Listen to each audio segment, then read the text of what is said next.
Welcome back. Today we're going to be talking about slope-intercept form, so let's go ahead and get started with that by taking a look at a few vocabulary terms. Starting with the vocabulary term, we're looking at three ways to describe slope. We have three ways here: positive, negative, and zero. Looking at positive, you can see our graph goes up and to the right, and it's saying the input increases and the output increases.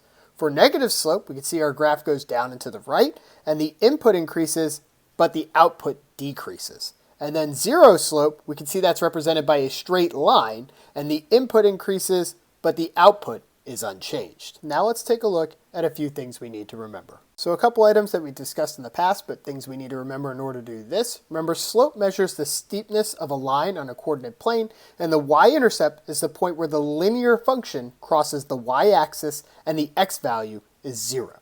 Now let's take a look at slope-intercept form. Here we have, at long last, slope-intercept form. Y equals mx plus b. So now we need to label all the different parts of our equation so we know what they are.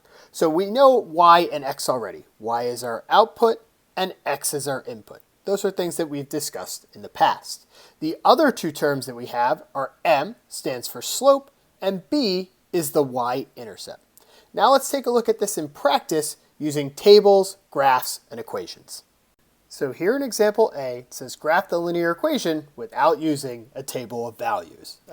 So if we had a table of values, we would just figure out what our points are, plot our points on the graph, draw our line, and be done. However, we don't have that option when they say don't use a table of values. We have to use our slope-intercept form. So we have to remember a couple things. We need to remember that where our y-intercept is and where our slope is. So y equals mx plus b. We know that our y-intercept is going to be the thing at the end of our equation. So in our first example here, that's going to be minus 2. So I know I'm going to start my graph at negative 2. Now we need to take a look at our slope. In this case, our slope is 2, or better known as 2 over 1, because 2 over 1 reduces to 2. So now we're going to plot that on our graph. So we're going to go up 1, 2 over 1, up 1, 2 over 1, up 1, 2 over 1, up 2 over 1, up 2 over 1, up 2 over 1. Now we've got our graph. We could do the same thing going the other direction, going down 2 and over 1, down 2 and over 1, down 2 and over 1. We know that this is correct because this has made a line. It is a linear equation. So a linear equation is going to make a line.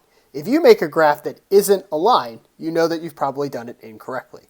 We're going to connect our points because this is an equation using our straight edge or relatively straight edge, and draw arrows on the end because, again, just because these are the points that are on the graph doesn't mean they're all the points that fit in this equation. So we have arrows on both ends. Now looking at example 2 over here, we know that we have plus 3 is going to be our y-intercept, so we're going to start at plus 3 on the graph.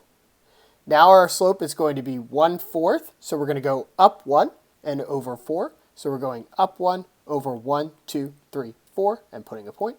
Up 1, 1, 2, 3, 4, putting a point. And we could do the same thing in the opposite direction. Down 1 over 1, 2, 3, 4, and down 1 over 1, 2, 3, 4. Now that we've got all the points that we can on our graph, we're going to connect those points using a straight line. And again, arrows on the end, because these are not the only points that satisfy this equation. They're the only points that fit on this graph. Now let's take a look at some tables. So here in example B, it says using the table, create an equation in slope-intercept form. So remember, our slope-intercept form is going to be y equals mx plus b. So we need to make equations that start with y equals. So we can put those in both examples since we know that's how the equations are going to look. The first thing and easiest thing to generally do when you have a table is identify the y-intercept. And we know the y-intercept is whenever x is going to be 0. So on one side, we'll start on our left-hand side here, we can see that we've got 0, negative 1. So we know our y-intercept is going to be negative 1. On the opposite table, we've got 0 and 7. So we know our y-intercept is going to be plus 7. So now we need to figure out our slope, which is admittedly more tricky when we're talking about a table. So we need to find the change, the rate of change, between the y's and the rate of change between the x's. So between negative 9 and negative 5 is going to be plus 4. Between negative 5 and negative 1 is going to be plus 4. Between negative 1 and 3 is going to be plus 4. And between 3 and 7 is going to be plus 4. So we know the top of our slope is going to be 4. So now we need to figure out the slope on our x side. So between negative 2 and negative 1 is going to be plus 1. between -1 and 0, plus 1, between 0 and 1, plus 1, and between 1 and 2, plus 1. So we know our slope is going to be 4 over 1, and that can reduce to 4. So 4x minus 1 is our first side. Now let's take a look at the other side, and again we're going to do the same thing. So between 5 and 6 is going to be plus 1, between 6 and 7 is plus 1, between 7 and 8 is going to be plus 1, between 8 and 9 is going to be plus 1. Now let's do the same thing with our x's, since we know that our y's are going to be 1. So between -6 and -3 is going to be plus 3, between -3 and 0 is going to be plus 3, between 0 and 3 is going to be plus 3, and between 3 and 6 is going to be plus 3. So we know that our slope in this case is going to be 1 over 3, or 1/3. So we're going to put that in our equation as 1/3 x.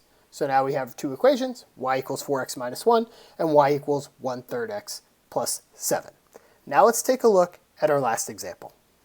Here we are at example C, and it says, using the graphs below, identify the slope and y-intercept and write them in an equation in y equals mx plus b form. So at least this time they gave us slope-intercept, and we don't have to remember that form.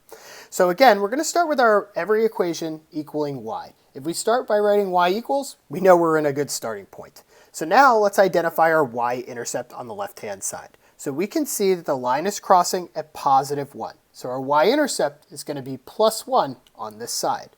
Now we need to figure out what our slope's going up and over. So we're going to look for points where it naturally crosses another line. So in this case, we're going to be going up 1, then over 1, 2, 3, 4, and we've got another point on the line.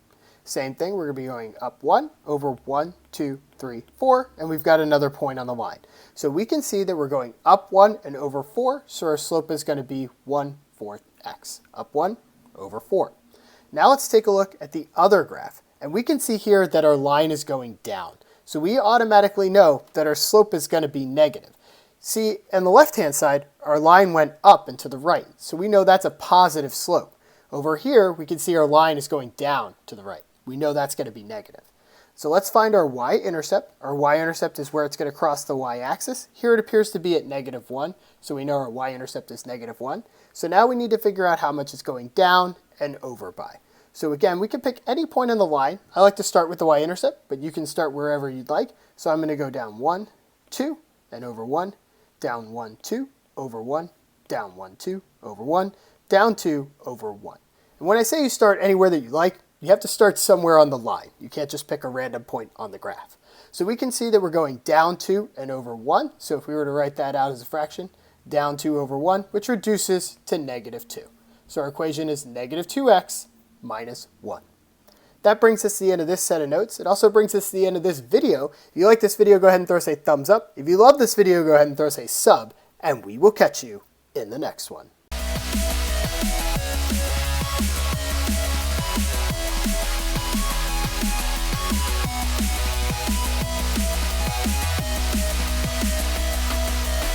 Listen on the soft, let my mind, issue with this machine in motion.